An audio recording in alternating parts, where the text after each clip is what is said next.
Bwana Yesu asifiwe sana, mpendwa mtazamaji wa MHAE TV. Karibu sana kwenye kipindi chetu cha mkate wa leo. Bado tunaziangalia ahadi za Mungu kwetu. Hatimaye tumekifikia kitabu cha Yoshua.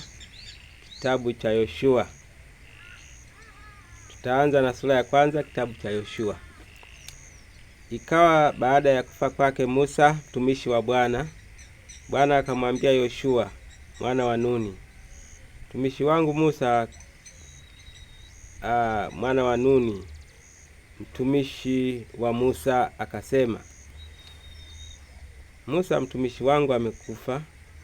Haya basi, ondoka, vuka mto huu wa Yordani, wewe na watu hawa wote, mkaende hata nchi niwapayo wana wa Israeli.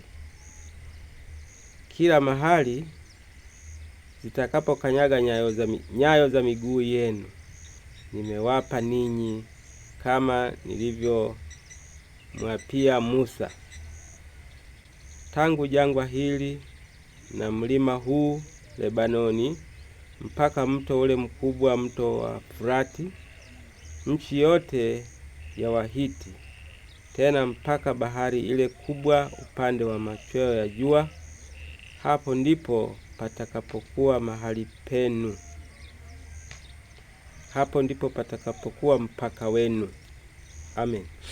Pendwa mtazamaji wangu, hatimaye tumefika mahali ambako tunakutana na ahadi nyingine tena. Baada ya kifo cha Musa, uongozi ulipokelewa na Yoshua. Yoshua amepokea uongozi na Mungu anamuagiza Yoshua mambo haya. Anamwambia, mtumishi wangu Musa amekufa. Sasa achukua nafasi yake, wavushe wana wa Israeli waende katika nchi yao ya Misri.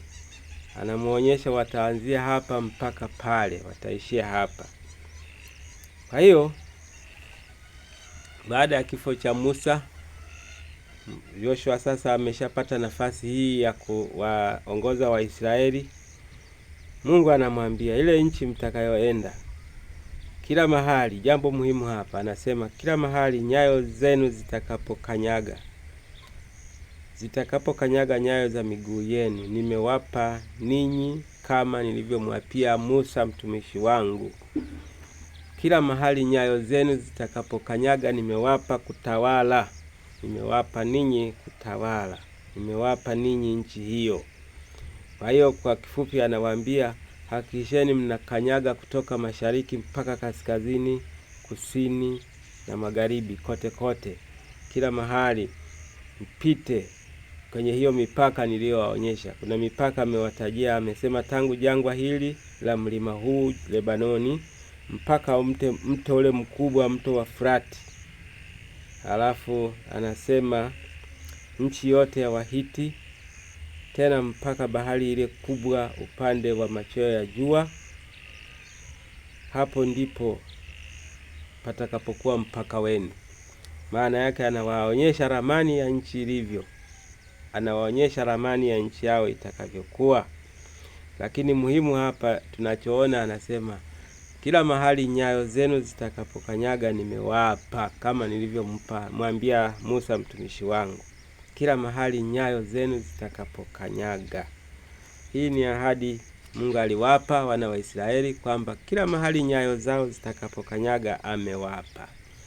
Pendwa mtazamaji wangu, sijui mimi unapitaga wapi, sijui mpaka wako ni wapi, lakini jambo muhimu ni hili: kila mahali nyayo zako zitakapokanyaga umepewa.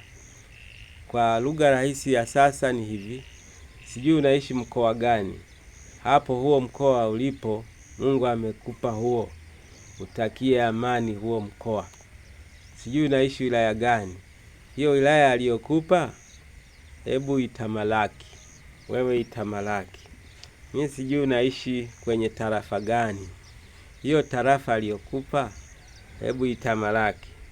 Mimi sijui amekupa kijiji gani, hicho kijiji hicho unachoishi Mungu amekupa kukitamalaki, amekupa kukitawala. Kwa hiyo kitakie amani hicho kijiji. Mimi sijui unaishi kitongoji gani, hicho kitongoji ulichopewa, hicho unachoishi nyayo zako zikanyage kwa matumaini kwamba Mungu amekupa hapo. Sijui unaishi kwenye mtaa gani, katika mji gani, hapo huo mtaa unaoishi Mungu amekupa kutawala. Huo mji Mungu amekupa kutawala.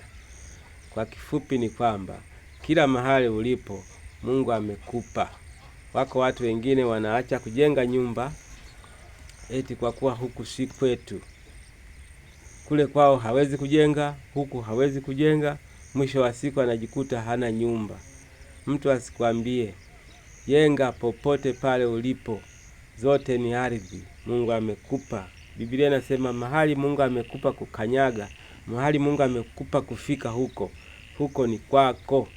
Hebu patamalaki, wewe patamalaki. Jenga nyumba na kukaa ndani yake. Jenga nyumba na kukaa ndani yake. Fanya biashara humo, lima mashamba humo, fuga humo. Mungu amekupa kutamalaki. Usije ukasema huku si kwetu. Kila mahali ulipo hapo ndipo umepewa. Mungu wa mbinguni akubariki. Tukutane tena kwenye jambo lingine katika sura hii ya kitabu cha Yoshua. Mungu wa mbinguni akubariki kwa jina la Baba na Mwana na Roho Mtakatifu. Amen.